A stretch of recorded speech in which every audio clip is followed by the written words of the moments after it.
So, tell us your name and what you do. Well, formal name is William R. Jones, and usually go by Bill. And my career has been primarily as an assayer, which is someone who analyzes minerals and products for gold, silver, and other things. And in addition, I've had a lot of experience in the tourist business as the owner-operator of the Old 100 Gold Mine Tour in Silverton. Okay, great. Tell us a little about your life growing up. Well, rather interesting. I was born in the East in Connecticut, and we moved to Scottsdale, Arizona when I was 5 years old, 1959. And my father, who's still around, 96 and a half, he was a teacher, so we had the summers off. And so we didn't spend a lot of time in Arizona in the summertime. We went back to Connecticut and stayed with the grandparents. Now, my father's hobby is mineral collecting.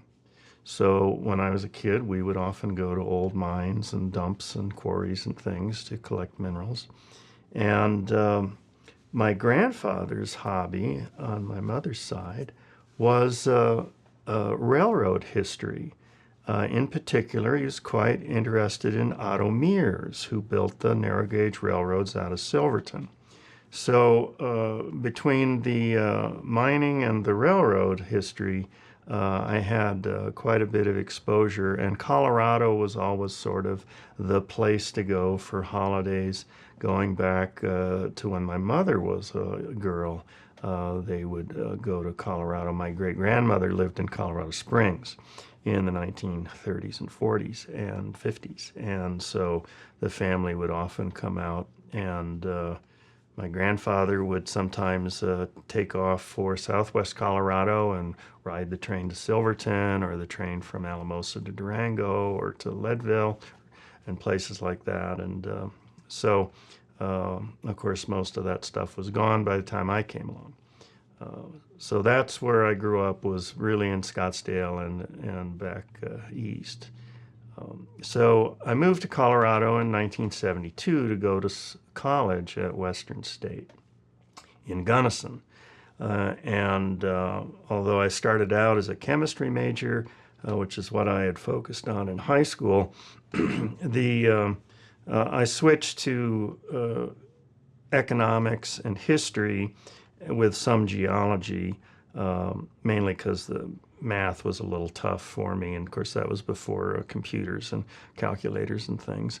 And so ended up with kind of a generic liberal arts degree. And in the summer times, I used to work on the Pikes Peak Cog Railway in Manitou Springs. Of course, a lot of family connections there from back in the day.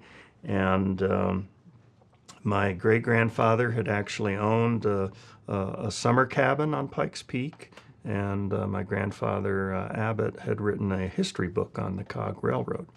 So that's where I did getting a experience with being a tour guide and conductor, and which would come in good stead later in my life. And so I don't know, to shorten up the story, after college, graduated in the summer of 1976, ended up knocking around looking for work, was actually supposed to work at the Wolf Creek ski area the winter of 76, 77, and that was the winter it didn't snow, and even Wolf Creek didn't open, or at least not very much, and ended up in Durango and staying at a friend's place. Of course, I knew a lot of the narrow gauge railroad people, since that was also my hobby, was narrow gauge steam trains, knew people down in Chama and rail fans and that sort of thing. And one day in early April, the Durango paper came out, and it had a classified ad looking for a laboratory assistant to work at the Mayflower Mill.